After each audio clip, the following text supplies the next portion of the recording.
ಹೆಣ್ಮಕ್ಳು ಕೂಡ ಇಷ್ಟು ನಾಚಿಕೆ ಪಟ್ಕೊಳ್ಳಲ್ವೇನೋ. ಯಾವಾಗ ನೋಡಿದ್ರು ಡೋರ್ ಹಾಕೊಂಡಿರ್ತಾನೆ ಭಾವ. ಭಾವ ಭಾವ ಭಾವ ಭಾವ ಭಾವ ಭಾವ ಭಾವ. ಅಯ್ಯಯ್ಯೋ ಭಾವ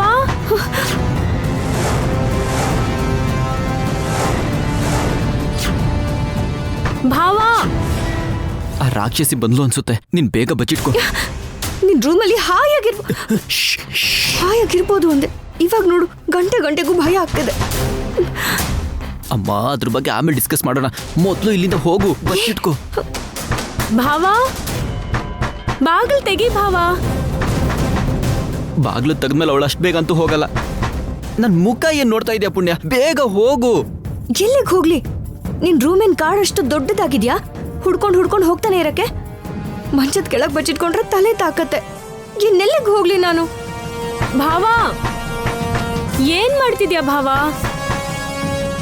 ಲೇಟ್ ಆದ್ರೆ ಅವಳಿಗೆ ಡೌಟ್ ಬರುತ್ತೆ ಪುಣ್ಯ. ನನ್ ಮಾತು ಕೇಳು, ಬೇಗ ಬಚ್ಚಿಟ್ಕೋ.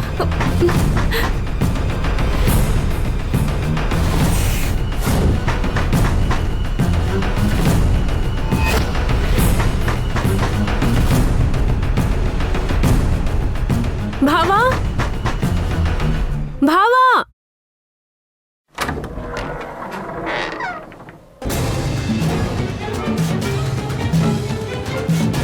ಗುಡಿಲಿ ಗಂಟೆ ಕೂಡ ಇಷ್ಟೊತ್ತು ಹೊಡೆಯಲ್ಲ ಅನ್ಸುತ್ತೆ. ಅವಾಗಿಂದ ಬಾಗಿಲು ಬಡಿತಾನೆ ಇದ್ದೀನಿ, ಸ್ವಲ್ಪನೂ ಮಾತೇ ಆಡಿಲ್ಲ. ಯಾರಾದ್ರೂ ಇದಾರ ಏನು? ನೀನ್ ಸಾಧಾರಣ ಅಲ್ಲ, ಕಳ್ಳಿ ನೀನು. ಯಾವಾಗ ನೋಡಿದ್ರು ಅನುಮಾನ ಪಡ್ತಾನೆ ಇರ್ತೀಯ. ಆದ್ರೂ ನನ್ನ ರೂಮಿಗೆ ನಿನ್ನ ಬಿಟ್ರೆ ಬೇರೆ ಯಾರು ಬರ್ತಾರೆ? ಮೊದ್ಲಾದ್ರೆ ಪುಣ್ಯ ಬರ್ತಿದ್ಲಲ್ವಾ, ಇನ್ನು ಬರಕ್ಕಾಗಲ್ಲ. ಯಾಕೆ? ತಪ್ಪಿಸ್ಕೊಂಡು ಓಡ್ ಹೋದ್ಲಾ? ಓಡ್ ಹೋಗಿರೋದೇನೋ ತಪ್ಪಿಸ್ಕೊಂಡೆ. ಊರಿನ ಮರಕ್ಕೆ ಕಟ್ಟಾಕಿರೋ ಅವಳನ್ನ ಯಾರ್ ಬಿಡಿಸ್ಕೊಂಡ್ ಹೋದ್ರೋ ಏನೋ. ಅವಳ ಸಾವು ನೋಡ್ಬೇಕು ಅಂತಾನೆ ಹಾಗ್ ಮಾಡಿದ್ದಾರೆ ಅನ್ಸುತ್ತೆ. ಹಾಗ್ಯಾಕೆ ಅನ್ಕೊಳ್ತೀಯ? ಯಾರಾದ್ರೂ ಹೆಲ್ಪ್ ಮಾಡಿರ್ಬೋದಲ್ವಾ? ಅವಳು ಬದುಕಿ ವಾಪಸ್ ಬಂದ್ರೆ ಹೆಲ್ಪ್ ಮಾಡಿದ್ದಾರೆ ಅನ್ಕೋಬಹುದು ಭಾವ. ಆದ್ರೆ ತಪ್ಪಿಸ್ಕೊಂಡಿರೋ ಅವಳು ಅದೇ ಬಟ್ಟೆಲೇನಾದ್ರೂ ವಾಪಸ್ ಬಂದ್ಲು ಅನ್ಕೋ, ಊರಲ್ಲಿರೋ ಜನರೆಲ್ಲ ಸೇರಿ ಅವಳನ್ನ ಸಾಯಿಸ್ಬಿಡ್ತಾರೆ. ಯಾಕೆ ಅಂದ್ರೆ ಮಾವಯ್ಯನೇ ಅವಳನ್ನ ಸಾಯಿಸ್ಬೇಕು ಅಂತ ಆರ್ಡರ್ ಪಾಸ್ ಮಾಡಿದ್ದಾರೆ ಭಾವ.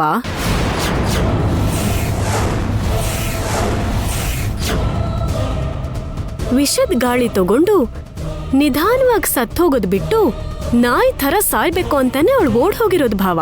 ಏಯ್, ಬಾಯ್ ಮುಚ್ಚೆ. ಯಾಕೆ? ಮೇಲಿರೋ ದೇವತೆಗಳೆಲ್ಲ ಅಸ್ತು ಅಂತಾರೆ ಅಂತ ಭಯನಾ?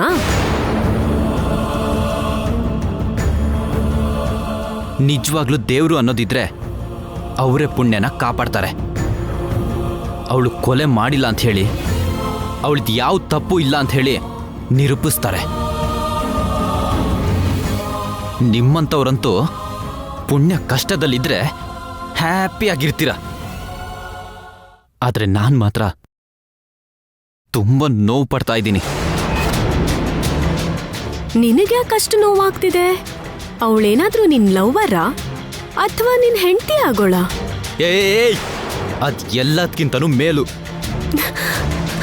ಸ್ವಂತ ಅತ್ತೆ ಮಗಳನ್ನ ಬಿಟ್ಟು ಆ ಕೆಲಸದವಳನ್ನ, ಆ ಕಾಡು ಮನುಷ್ಯನನ್ನ ತಲೆ ಮೇಲೆ ಕೂರಿಸ್ಕೊತಿದ್ಯಾ? ತಲೆ ಮೇಲೆ ಕೂರಿಸ್ಕೋತೀನೋ ಅಥವಾ ಅವಳನ್ನ ರೂಮಿಗೆ ಕರ್ಕೊಂಬಂದು ಕೂರಿಸ್ಕೋತೀನೋ ಅದು ನನ್ನ ಇಷ್ಟ. ಹೋಗೆ, ನೀನ್ ಮೊದಲು ಹೊರಗೆ ಹೋಗು. ಹೋಗಲ್ಲ, ಹೋಗೋ.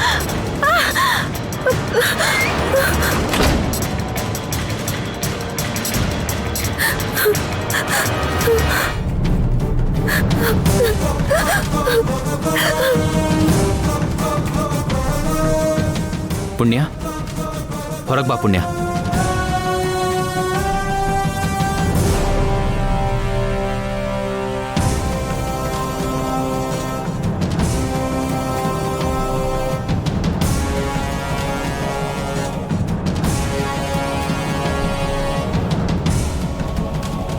ಈ ಮನೆ ಯಜಮಾನ್ರೆ ನನ್ನ ನೋಡಿದ್ರೆ ಸಾಯಿಸ್ಬಿಡು ಅಂತ ಹೇಳಿದ್ದಾರೆ. ನಾನೇನು ಈ ಮನೆಯಲ್ಲೇ ಇದ್ದೀನಿ ಅಂದ್ರೆ ಸಾವಿಗೆ ಆಮಂತ್ರಣ ಕೊಟ್ಟ ಹಾಗೆ. ನಾನು ಸತ್ತು ಹೋದ್ರೆ ನಮ್ಮಮ್ಮಂಗೆ ನಮ್ಮ ಊರವ್ರಿಗೆ ಅನ್ಯಾಯ ಮಾಡ್ದಾಗ ಆಗುತ್ತೆ. ಹಾಗೆಲ್ಲ ಮಾತಾಡ್ಬೇಡ ಪುಣ್ಯ. ನಾನಿರೋವರೆಗೂ, ನೀನು ಈ ರೂಮಲ್ಲಿರೋವರೆಗೂ ನಿನಗೇನೂ ಆಗಲ್ಲ. ನೀನ್ ಧೈರ್ಯವಾಗಿರು. ಏಯ್, ಸ್ಮೈಲ್ ಸ್ಮೈಲ್ ಸ್ಮೈಲ್ ಸ್ಮೈಲ್.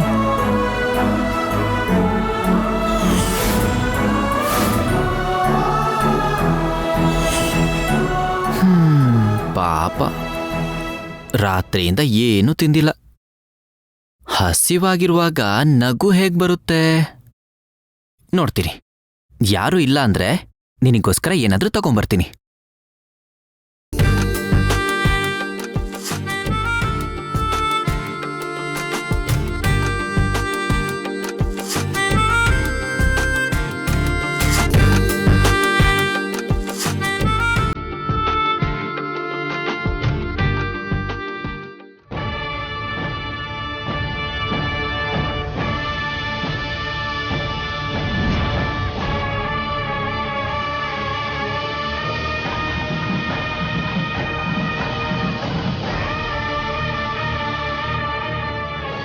ನಾನು ಗರುಡನಿಗೆ ಮಾತು ಕೊಟ್ಟಿದ್ದೀನಿ, ನೀವು ಹೊರಡಿ.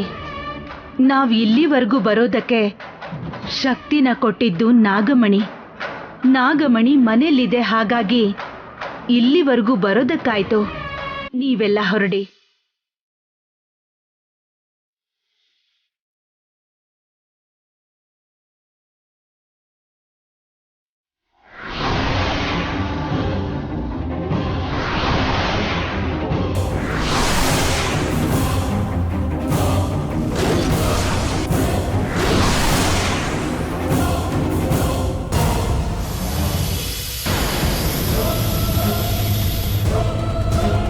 ಅಂದ್ರೆ ಗರುಡ ನಾಗಮಣಿಯನ್ನ ಸ್ವಂತ ಮಾಡ್ಕೋಬೇಕು ಅಂತ ಅನ್ಕೊಂಡಿದಾನ?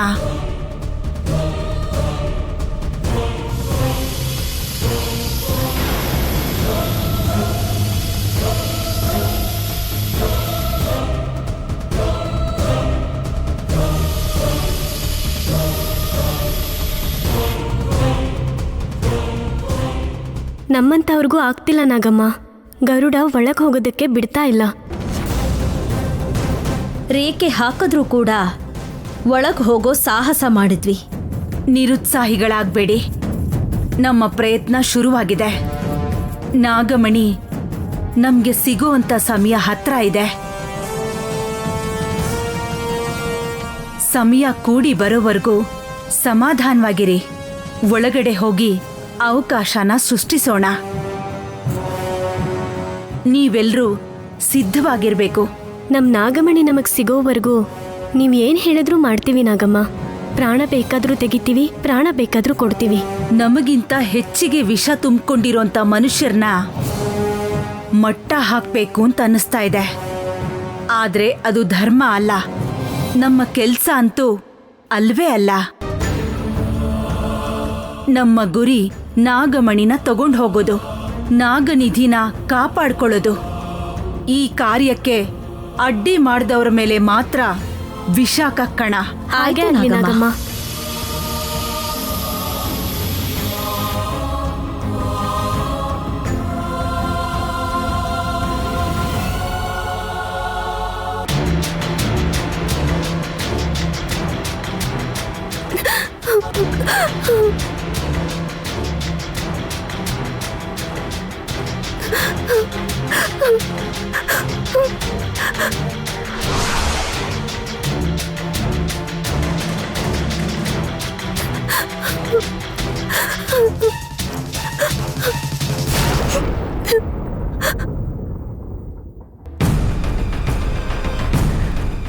ಪುಣ್ಯ ಸತ್ತೋದ್ಲು ಅಂತ ಭಾವಂಗೆ ಹೇಳಿದ್ರು ಕೂಡ ಅವಳ ಮೇಲಿನ ಪ್ರೀತಿ ಮಾತ್ರ ಸತ್ತಿಲ್ಲ ಭಾವಂಗೆ. ಅವಳು ಬದುಕಬೇಕು ಅಂತಾನೆ ಮನೆಗೆ ಬರಬೇಕು ಅಂತಾನೆ. ಆದ್ರೆ ಅವಳ ನೆರಳು ಕೂಡ ಇನ್ಮೇಲೆ ಈ ಕಡೆ ಬರಲ್ಲ. ಅಂಥದ್ರಲ್ಲಿ ಹೇಗೆ ಬರ್ತಾಳೆ? ಅವಳು ಏನು ಮತ್ ಹಾಕಿದಳೋ ಏನೋ, ಭಾವ ತುಂಬಾನೇ ಬದಲಾಗಿ ಹೋದ. ಇಷ್ಟು ದಿನ ಅವಳು ಇಲ್ಲಿ ಇದ್ದಿದ್ದಕ್ಕೆ ಭಾವ ನನ್ನ ಹತ್ರ ಸರಿಯಾಗಿ ಮಾತಾಡಲ್ಲ ಅನ್ಕೊಂಡೆ. ಈಗ ಅವಳು ಪೀಡೆ ತೊಲಗಿದೆ ಅಂತ ಹೇಳಿದ್ರು ಕೂಡ ನನ್ನ ಕಡೆ ನೋಡ್ತಾನೆ ಇಲ್ಲ. ಭಾವಂಗ್ ನನ್ ಮೇಲೆ ಪ್ರೀತಿನೇ ಇಲ್ಲ. ಕಣಿ ಹೇಳ್ತೀನ್ರವ್ವ, ಕಣಿ ಕಣಿ ಕಣಿ ಹೇಳ್ತೀನ್ರವ್ವ. ನಡಿಯೋದ್ನ ಹೇಳ್ತೀವ್ನಿ, ನಡಿಬೇಕಾಗಿರೋದ್ನ ಹೇಳ್ತೀವ್ನಿ. ಕಣಿ ಹೇಳ್ತೀನ್ರವ್ವ, ಕಣಿ ಕಣಿ ಹೇಳ್ತೀನ್ರವ್ವ. ಓ ಕಣಿಯಮ್ಮ, ಏನ್ ತಾಯಿ? ನಾನಿನ್ನೂ ಚಿಕ್ಕ ಹುಡುಗಿನೇ, ಮದ್ವೆ ಏನಾಗಿಲ್ಲ. ಆಗಿಲ್ಲ, ಹೌದು. ಆಗ್ಬಾರ್ದು ಅಂತೇನಿಲ್ವಲ್ಲ, ಆಗಲ್ಲ ಅಂತ ಅನ್ಕೋಬಾರ್ದು.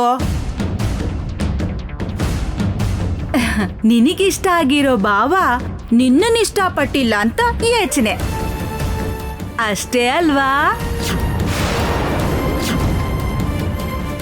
ಹೌದು ಕಣಿಯಮ್ಮ, ನನ್ನ ಭಾವನೆ ನನ್ನನ್ನು ಇಷ್ಟಾನೇ ಪಡ್ತಾ ಇಲ್ಲ. ಇಲ್ ಬಾ, ಇಲ್ಲಿ ಕೂತ್ಕೊಂಡು ಹೇಳು ಬಾ. ಸುಳ್ಳು ಹೇಳೋದಿಲ್ಲ ಕಣವ್ವ, ಕಣಿ ಹೇಳ್ತೀವ್ನಿ. ನಡಿಯೋದು ಹೇಳ್ತೀನಿ, ನಡಿಬೇಕಾಗಿರೋದು ಹೇಳ್ತೀವ್ನಿ.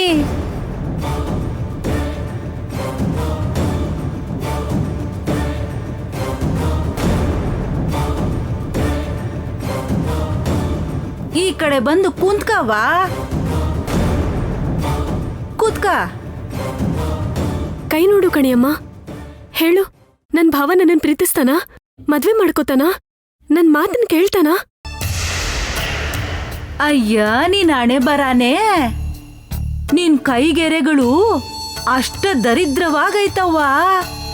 ಅಡ್ಡಾದಿಡ್ಡಿಯಾಗಿರೋ ಈ ಕೈಗೆರೆಗಳನ್ನ ನಿಮ್ ಭಾವ ಹಿಡ್ಕಬೇಕು ಅಂತಂದ್ರೆ ನಿನ್ಗೆ ದೊಡ್ಡ ಅದೃಷ್ಟಾನೇ ಬರ್ಬೇಕು. ಭಾವನ್ಗೋಸ್ಕರ ನಾನು ಏನ್ ಬೇಕಾದ್ರೂ ಮಾಡ್ತೀನಿ. ಭಾವಂಗೆ ನಾನು ಪ್ರಾಣ ಆಗಿರ್ಬೇಕು. ನನ್ಗೋಸ್ಕರನೇ ಭಾವ ಬದುಕ್ಬೇಕು. ನಾನು ಏನ್ ಮಾಡ್ಬೇಕು? ಪೂಜೆ ಮಾಡ್ಬೇಕವ್ವ. ಅದು ಫಲ್ಸಿದ್ರೇನೆ ನಿನಗೂ ನಿನ್ ಭಾವಂಗೂ ಮಧ್ಯೆ ಇರೋ ಅಡ್ಡಿ ತೊಲಗೋಯ್ತದವ್ವ. ಅಡ್ಡಿ ಅಂದ್ರೆ ಇನ್ನೇನಿರುತ್ತೆ? ಆ ಪುಣ್ಯನೇ ಇದ್ದಾಳೆ. ಆ ಪುಣ್ಯ ಅಂದ್ರೆ ಯಾರವ್ವ? ಅವಳು ಹಾವ್ಗಿಂತ ಡೇಂಜರ್. ಅವಳು ತನ್ನ ಕಣ್ಣಿಂದ ಸ್ವಲ್ಪ ಹೊತ್ತು ನೋಡಿದ್ರೆ ಸಾಕು, ಯಾರು ಬೇಕಾದ್ರೂ ಬಿದ್ದೋಗ್ತಾರೆ. ನನ್ನ ಭಾವನು ಕೂಡ ಅವಳು ಹಾಗೆ ಬೀಳಿಸ್ಕೊಂಡ್ಲು ಅನ್ಸುತ್ತೆ. ನಾನ್ ಹೇಳ್ದಂಗೆ ಮಾಡವ್ವ. ಅಡ್ಡ ಗೋಡೆ ಆಗ್ಲಿ ಅಡ್ಡ ಗೆರೆಗಳಾಗ್ಲಿ ಖಂಡಿತವಾಗಿ ಕರಗೋಯ್ತದೆ ತಾಯಿ. ಹೇಳು ಕಣಿಯಮ್ಮ, ನೀನ್ ಏನ್ ಹೇಳಿದ್ರು ಮಾಡ್ತೀನಿ. ಕುಜದೋಷ ಹೋಗ್ಬೇಕು ಅಂದ್ರೆ 6 ದಿನ ಕುಜ ಪೂಜೆ ಮಾಡ್ಬೇಕು ಕಣವ್ವ. ಪುಣ್ಯನ್ ಪೀಡೆ ತೊಲಗಬೇಕು. ಭಾವಂಗೆ ನಾನ್ ಹತ್ರ ಆಗ್ಬೇಕು. ನೀನ್ ಹೇಳಿರೋ ಪೂಜೆ ಅದ್ಧೂರಿಯಾಗಿ ಮಾಡಿಸ್ತೀನಿ. ಇಲ್ಲೇ ತಪ್ಪು ಮಾಡ್ತಿದೀಯವ್ವ. ನೀನು ಪೂಜೆ ಮಾಡ್ತಿದೀಯ ಅಂತ ನಿನಗ್ ಮಾತ್ರ ಗೊತ್ತಿರ್ಬೇಕು. ಯಾರಿಗೆ ಗೊತ್ತಾದ್ರೂ ಈ ಪೂಜೆ ಫಲ ಸಿಗೋದಿಲ್ಲ. ನಮ್ಮಮ್ಮಂಗ್ ಕೂಡ ಹೇಳ್ಬಾರ್ದಾ? ಆ ತಾಯಿಗೆ ಮೊದ್ಲೇ ಹೇಳ್ಬಾರ್ದು. ಸರಿ, ಇಲ್ಲೇ ಇರು, ದುಡ್ಡು ತಗೊಂಬರ್ತೀನಿ. ಬೇಡ ಬಿಡವ್ವ, ದುಡ್ಡು ಹಾಕ್ಬೇಕು. ಮದುವೆಗೆ ಮೊದ್ಲೇ ಉಡುಗೊರೆ ಅನ್ಕೋ. ಥ್ಯಾಂಕ್ಸ್.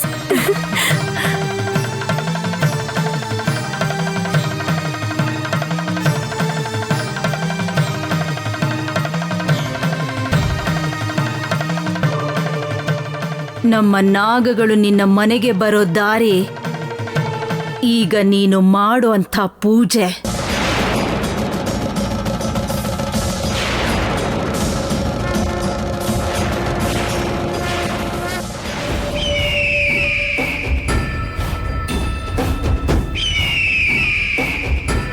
ಬನ್ನಿ ಗುರುಗಳೇ, ನಿಮ್ಮ ಪಾದಸ್ಪರ್ಶದಿಂದ ನನ್ನ ಮನೇನ ಪಾವನ ಮಾಡಿ. ಬನ್ನಿ.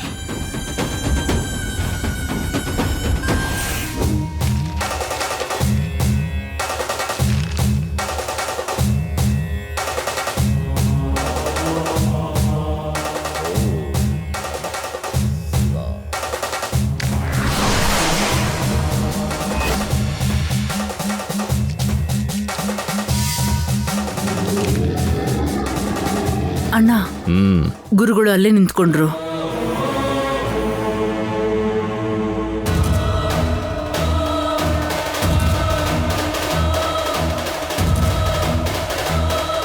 ನಿಮ್ಮ ಹೆಜ್ಜೆ ಮುಂದೆ ಆಗ್ತಿಲ್ಲ ಅಂದ್ರೆ ಕಾರಣ ಏನು ಗುರುಗಳೇ? ಭದ್ರಾವತಿನ ಒಳಗಡೆ ಕರ್ಕೊಂಡು ಹೋಗು ವರ್ಮ. ತಣ್ಣನೆ ಗಾಳಿ ಮಹಲ್ವರೆಗೂ ಬೀಸ್ತಾ ಇದೆ. ಹೋಗ್ಲಿ, ಆವರಣದಲ್ಲೇ ಕೂತ್ಕೊಂಡು ಮಾತಾಡೋದಕ್ಕೆ ಕುರ್ಚಿ ಏನಾದರೂ ತರಿಸು ಅಂತೀರಾ ಗುರುಗಳೇ? ಬೇಡ ವರ್ಮ, ನೀವು ಹೋಗಿ. ಆಯ್ತು ಗುರುಗಳೇ. ಭದ್ರಾ, ಅರವಿಂದಾಗ ಹೇಳಿ ಎಲ್ಲ ಏರ್ಪಾಡು ಮಾಡಿಸು. ಸರಿ ಅಣ್ಣ.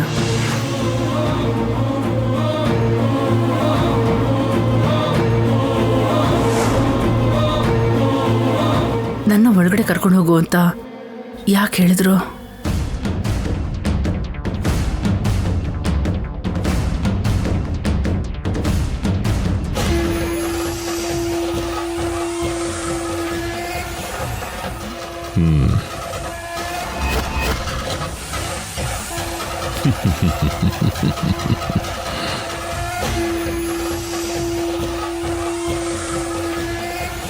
ಕಣಿ ಹೇಳ್ತೀನಯ್ಯ, ಕಣಿ ಹೇಳ್ತೀನಿ.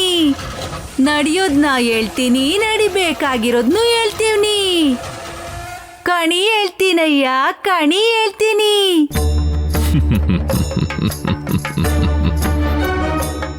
ಹೇಳಿದೆಯಲ್ಲ ತಾಯಿ, ಪೂಜೆ ಮಾಡು ಅಂತ.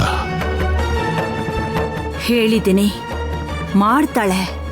ಆ ಕ್ಷಣದಿಂದಲೇ ನಮ್ಮ ಧರ್ಮ ಹೋರಾಟ ಶುರುವಾಗತ್ತೆ. ಎಲ್ಲಾ ರೀತಿಯ ಸಂಕಟಗಳ ಮಧ್ಯೆ ನಿಮ್ಮ ಹೋರಾಟ. ಎದುರು ಏಟುಗಳು ಬೀಳುತ್ತೆ. ಧರ್ಮಗಳ ಮಧ್ಯೆ ಯುದ್ಧದಲ್ಲಿ ಕಾಲವೇ ವಿಧಿಗನುಗುಣವಾಗಿ ಫಲಿತಾಂಶಗಳನ್ನ ನೀಡುತ್ತೆ. ನಿಮ್ಮ ಜಾತಿ ತರನೇ ಶತ್ರು ಜಾತಿ ಕೂಡ ಹಾಗೆ ಅನ್ಕೊಳ್ಳುತ್ತೆ. ಲೋಕ ಕಲ್ಯಾಣಕ್ಕಾಗಿ ನಾಗಮಣಿ, ನಾಗನಿಧಿ ನಮಗೆ ಸೇರ್ಬೇಕು ಅಂತ ಎಲ್ಲರೂ ವಾದ ಮಾಡ್ತಾರೆ. ಎದುರಿಸಕ್ಕಾದ್ರೂ ಏನೇ ಬಂದ್ರೂ ಸಹಿಸ್ಕೊಳ್ಳೋದಕ್ಕೂ ಸಹ ನಾವು ಸಿದ್ಧವಾಗಿದ್ದೀವಿ. ಪ್ರಾಣ ಅರ್ಪಿಸೋದಕ್ಕೂ ಕೂಡ ಸಿದ್ಧವಾಗಿದೆ ನಮ್ಮ ಜಾತಿ. ನಮ್ಮ ಸ್ವತ್ತು ನಮಗ್ ಸಿಗ್ಬೇಕು. ಧರ್ಮನ ಎತ್ತಿ ಹಿಡಿಯೋದಕ್ಕೋಸ್ಕರ ನಾವ್ ಹೀಗೆ ಮಾರುವೇಷ ಹಾಕ್ತಿದೀವಿ. ಆದ್ರೆ ಮಾಯಾ ಮಂತ್ರದಿಂದ ಮೋಸ ಮಾಡಿ ವಿಧ್ವಂಸನ ಸೃಷ್ಟಿ ಮಾಡೋದಕ್ಕೆ ನಾಗಮಣಿನ ಸ್ವಂತ ಮಾಡ್ಕೋಬೇಕು ಅಂತಿದ್ದಾರೆ ಕೆಲವರು. ಮಹಾಜ್ಞಾನಿಗಳ ಮಾತನ್ನ ಗೌರವಿಸ್ತೀವಿ, ಆದ್ರೆ ನಮ್ಮ ಹೋರಾಟದಲ್ಲಿ ನ್ಯಾಯ ಇದೆ ಅನ್ನೋದನ್ನ ಅರ್ಥ ಮಾಡ್ಕೊಳ್ಳಿ. ಅವ್ರ ಕಣ್ ತಪ್ಸಿ ನಾಗಮಣಿ ತಗೊಂಡು ಹೋಗ್ಬೇಕು ಅಂತಿದ್ದೀರಾ? ಅದು ಸಾಧ್ಯನಾ? ವಿಧಿ ಬರಹನ್ನ ಸ್ವೀಕಾರ ಮಾಡಬೇಕೇ ಆಗ್ಲಿ ಈ ತರ ಹಿಂದೆ ಬೀಳಬಾರದು.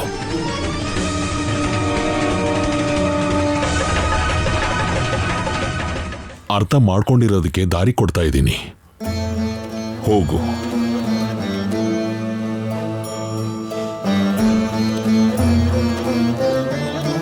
ಗುರುಗಳೇ, ಯಾರ ಜೊತೆ ಮಾತಾಡ್ತಿದ್ರಿ? ನಡಿ.